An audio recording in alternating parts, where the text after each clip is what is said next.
Hi everybody and welcome back to Serious Sunday. I am Luke and this is the show where I talk about video games and so on and so forth.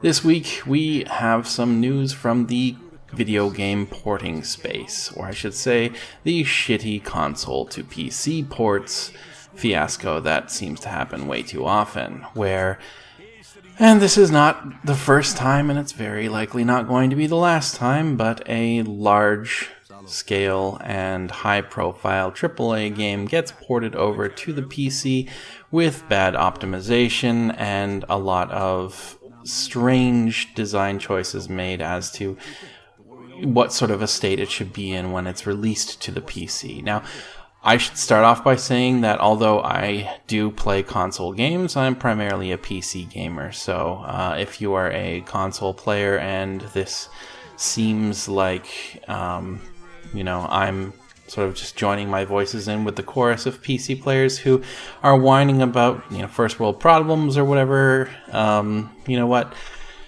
I can't do anything for you. This is a sign of people that, despite being, very high-end video game developers, just don't seem to understand a very large part of their market, a huge market segment that just keeps on growing, and it seems like ignoring some of the sort of basic needs of the of PC gaming is just. It just comes across to me as a terrible idea. And as somebody who develops games for a living, I could not imagine that I would allow that sort of a thing to happen. Now, that said, I've also been mostly in a position where I have been able to tell people, no, we can't do that. That's not going to work. We need to be able to do this. We need to do this before we release this version of whatever. Surprisingly, that doesn't always work with video game titles for whatever reason, despite being the native English speaker in some of the Japanese studios I worked at. Those decisions didn't get made well, but, you gotta pick your battles, I guess. So, where I was saying is, yes, Mafia 3, 2 minutes into the video, is a game by 2K. And it is the third game, obviously, in the Mafia series of games. I played the second one. I enjoyed it quite a bit. It is also the video that you are watching in the background of today's Serious Sunday video, because I don't own Mafia 3, so there. But, yes, Mafia 3. Where do you begin? It's not to say that the game itself is not going to be working. Apparently it works reasonably fine, but there were some problems with its graphical implementation. I have seen some pictures of mirrors being handled badly, either mirroring things backwards or just not showing a reflection of characters at all. And I mean, mirrors are such a weird complaint to have. It's sort of, generally speaking, is fairly an incidental thing within video games, where a mirror very rarely sort of takes center stage in games level design in the first place. But I guess glass is something that you see quite a bit, and generally speaking, or very frequently, you're just going to mostly see like a cube map as opposed to an actual attempt at rendering a reflection. Games that have water kind of are shoehorned into needing to do some creative mirror stuff, and the technology for mirrors or for creating sort of mirroring and cube maps and things like that is actually really, really interesting, but I won't get into that today. But that said, just the way that they handled their mirrors is really kind of unfortunate, and also strangely less correctly done than Mafia 2 was, although maybe Mafia 2 had these problems at its launch time. I don't know, I wasn't really paying attention when all that went down. But also, beyond that, the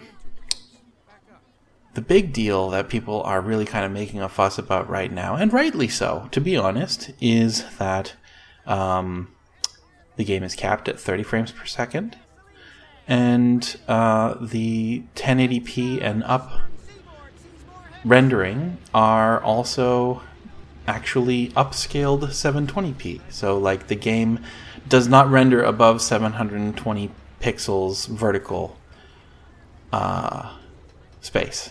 So it no matter what resolution you set, if it goes above 1080p, or if it goes, above 720p, then you're still getting 720p video. It's just being stretched to your screen artificially by the software, which for some people, you're not going to necessarily notice that. I have had to show side-by-side pictures of upscaled video versus video shown in native resolution before a lot of people will kind of understand the problems. It does create blurry images when a video is upscaled from a lower resolution to a higher resolution. This is one of the major problems with like pixel art and things like that being shown at a larger resolution than they originally were when they were created, unless it is using what is called nearest neighbor upscaling technique, which is oddly enough very infrequently used.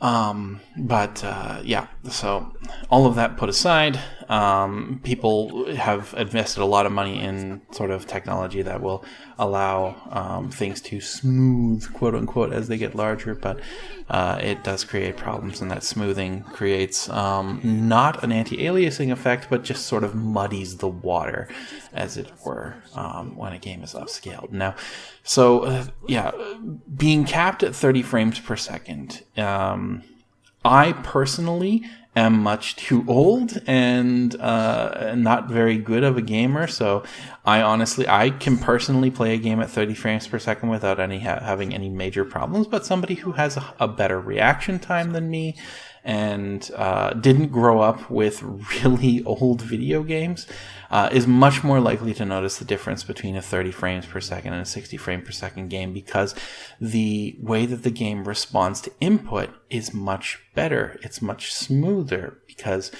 the game is rendering twice as many frames. It has twice as many windows for input and things like that.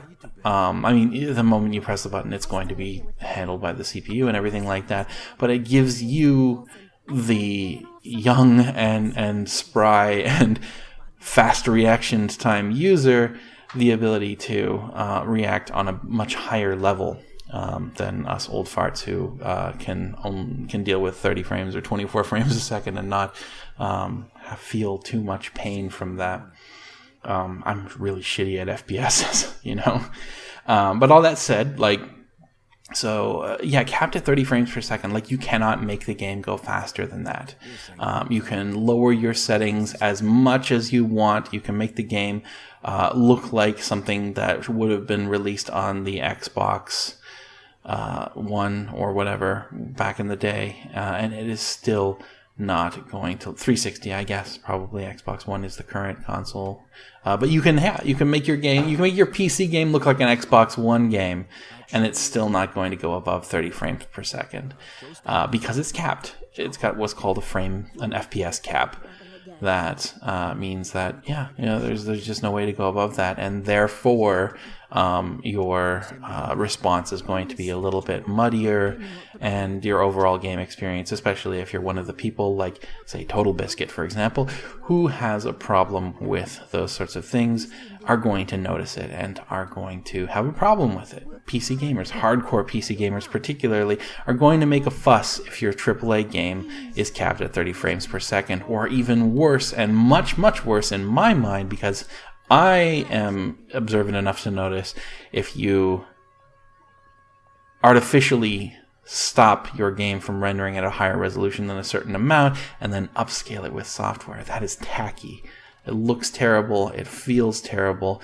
I have shut games off because they looked way too muddy doing upscaling like that before. Says the guy who does AGI games scaled up to 1080p. So make of that what you will. I don't actually use nearest neighbor, or I don't double or triple. I will go at weird amounts. So grain of salt, I guess. Anyway, all of that. Now there's a silver lining in all of this, or there's a light at the end of the tunnel. Apparently, Hangar 13, the game that developed Mafia 3 together with 2K, one of the development studios involved with this, because I'm sure that a lot of resources are outsourced and what have you, have stated publicly that they are creating a patch so that the game's options will become much more available to the player, and the player will be able to start playing the game the way it's meant to be played, quote unquote. Not necessarily, but the way that PC gamers expect to be able to play a modern game. But it is a reactionary move, and reactionary moves don't go over well with video game consumers. But better some action than none. And honestly, there have been a lot worse video game releases over the years. I to this day cannot enjoy playing Batman Arkham Knight because of the PC port fiasco. I was one of the unfortunate many that the game ran like a PowerPoint slideshow when trying to render the game. And I have I don't have a top of the line graphics card, as I run an R9 280X in my box, so it's sufficient to run the game, or it should have been, but it wasn't. But there you go. That game took, I think it was 8 months before Arkham Knight was playable for some people like me. So, waiting, I guess, a week for the game to be in the state that it should have been at launch on PC is maybe not so much of a big deal. Now, I understand from a developer standpoint, wanting to, or even in certain ways needing to, release a game day and date across all platforms. But you would have thought that somebody would have noticed this, and you can't delay. You can't delay a release in most cases. It's way above the pay grade of anybody who has that sort of ability to create sort of patches and things like that for these sort of things. And generally speaking, like, the money talks much louder than the developers in cases like this. But even then, like, this game is getting negative review bombed because of these issues, and they should have known that was going to happen, and they should have done something about it before they released the game in the state that it's in. It's just bad business. It's a bad choice, and they obviously pissed off a lot of people having done it. So yeah, that's the current situation. But as I speak, apparently they said that they were going to release a patch this weekend. So by the time this video comes out, the patch may already be available. So if you're playing the game and something is downloading on Steam, or if you're somehow one of the players who has the game through something that doesn't automatically patch, I don't know where that would be. Yeah, look for that patch and get it done if you're playing Mafia and you felt like the game felt strange or looked bad. But that said, there you are for today. That was me. I hope that you enjoyed this video. Once again, thank you very much for coming. As always, I hope that you consider coming again very soon, and I will talk to all of you again tomorrow. Take care.